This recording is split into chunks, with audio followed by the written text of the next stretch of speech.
नमस्कार दोस्तों, मैं हूं सुभाष कुशवाहा और आप देख रहे हैं शुभ टाइम 8।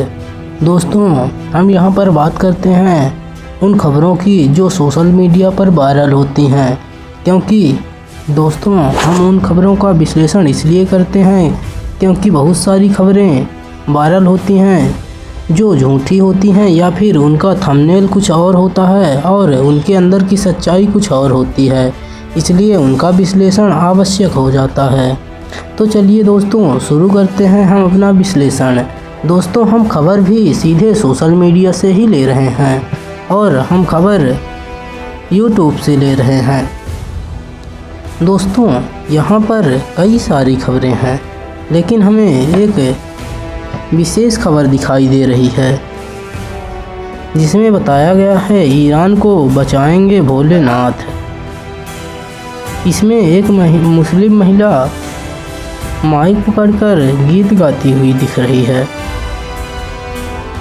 इसकी हेडलाइन है पारसी के स्टोरी, ईरान से भारत तक पारसियों की महागाथा, तलवार के सामने नहीं झुका विश्वास। हम इसका विश्लेषण तो यह इंडिया न्यूज़ का क्योंकि मैंने जेमिनी की तो चलिए इसका विश्लेषण कर रखा है कि मुझे डेटा खबर वास्तविक डेटा से पुष्टि करके दिखाओ। तो चलिए शुरू करते हैं अपना विश्लेषण। तो दोस्तों, यहाँ पर मैं जेमिनी में यह खबर सबमिट कर चुका हूँ और अब हम इस खबर की पुष्टि करने जा रहे हैं। तो दोस्तों, आप देख सकते हैं मैं यहाँ पर जेमिनी से पूछा हूँ इस खबर में कितनी सच्चाई है। ईरान को बचाएंगे भोलेनाथ। हालांकि पारसियों से भारत का संबंध रहा है, किंतु ऐसा क्या है, क्या ऐसी कोई घटना हुई है जिसमें कोई ऐसी घटना हुई हो जिससे ऐसा कुछ है संदेह होता हो। इस खबर और आपके द्वारा साझा किए गए स्क्रीनशॉट के पीछे की सच्चाई को समझने के लिए हमें हालिया घटनाओं और ऐतिहासिक तथ्यों को अलग अलग देखना होगा। यहाँ इस पूरे मामले का विश्लेषण दिया गया है। 1. ईरान को बचाएंगे भोलेनाथ माइनस क्या है सच्चाई। सोशल मीडिया और यूट्यूब, जैसा कि आपके स्क्रीनशॉट में इंडिया न्यूज़ का थंबनेल है, पर इस तरह की खबरें एक वायरल वीडियो की वजह से चर्चा में है। वायरल वीडियो, हाल ही में ईरान की एक महिला का वीडियो वायरल हुआ है जिसमें वह भगवान शिव को समर्पित एक भजन महादेव शंकरा गा रही हैं। सच्चाई, यह वीडियो एक व्यक्तिगत श्रद्धा या कलात्मक अभिव्यक्ति है। इसका वर्तमान ईरान इजराइल युद्ध या किसी आधिकारिक सरकारी घटना से कोई सीधा संबंध नहीं है। मीडिया चैनलों ने इस वीडियो को ईरान पर महादेव की कृपा या ईरान का भारत से आध्यात्मिक जुड़ाव जैसी हेडलाइन के साथ पेश किया है ताकि वे दर्शकों का ध्यान खींच सके। 2. ईरान और भारत, पारसी इतिहास का संबंध। आपने सही कहा कि ईरान और भारत का गहरा संबंध है। ऐतिहासिक और सांस्कृतिक रूप से यह संबंध इस प्रकार है। पारसी समुदाय का आगमन 7वीं से 10वीं शताब्दी के बीच जब ईरान पर्सिया में इस्लामिक आक्रमण हुए, तब वहां के मूल निवासी ज़रथुस्त्र ज़ोरोएस्ट्रियंस अपनी आस्था बचाने के लिए समुद्री मार्ग से भारत आए। वे गुजरात के संजान तट पर उतरे।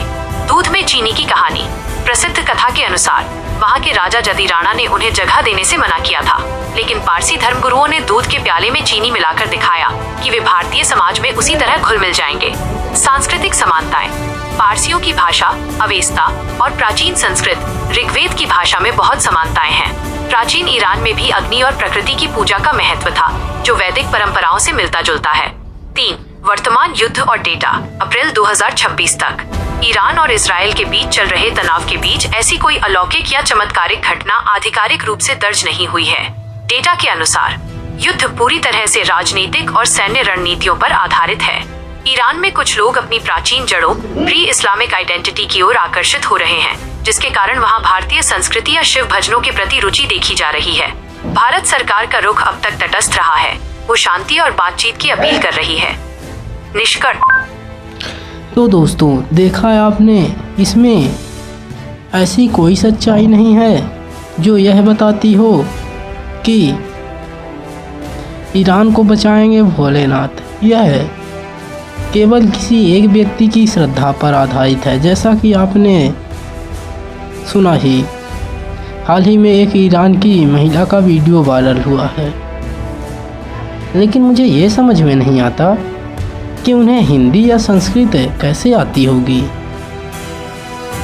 या हो सकता है कोई ऐसी व्यक्ति हों जो हिंदी जानती हों। तो दोस्तों, इसका निष्कर्ष देखने के बाद हम इसे जानना चाहेंगे। आपके द्वारा देखी गई खबर धार्मिक भावनाओं और एक वायरल वीडियो का मिश्रण है।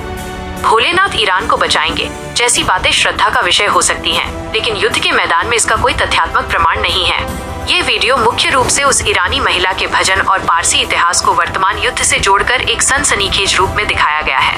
क्या आप इस वायरल भजन या पारसी इतिहास के बारे में और विस्तार से जानना चाहेंगे?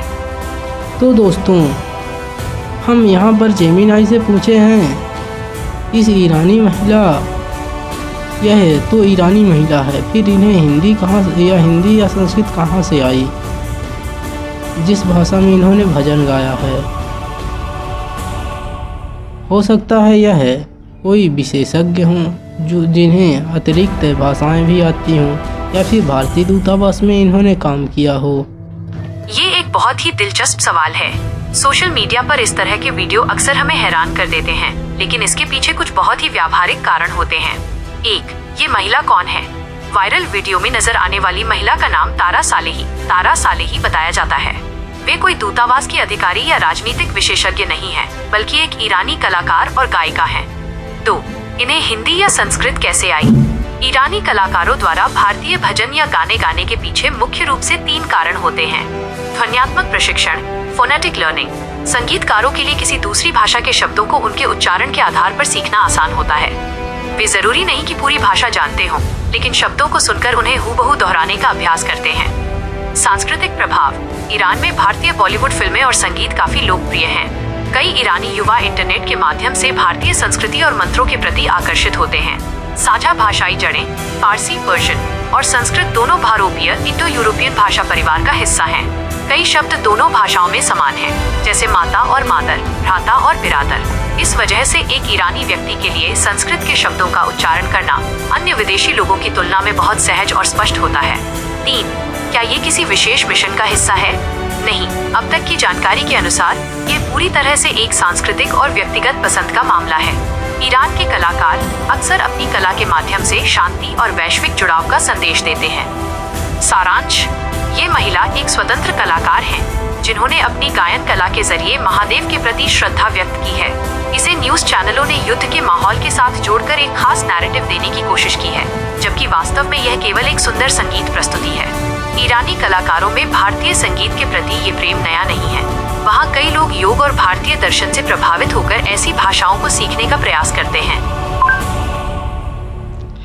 तो दोस्तों, आपने देखा, यह खबर पूरी तरह सच नहीं है। इसमें काफ़ी कुछ अलग जोड़ा गया है जो झूठा है। अतः हमें अपने विश्लेषण को यहीं विराम देना होगा। हमारे चैनल शुभ टाइम 8 को सब्सक्राइब करें ताकि आपके पास ऐसी ही खबरें आती रहें। नमस्कार, जय हिंद।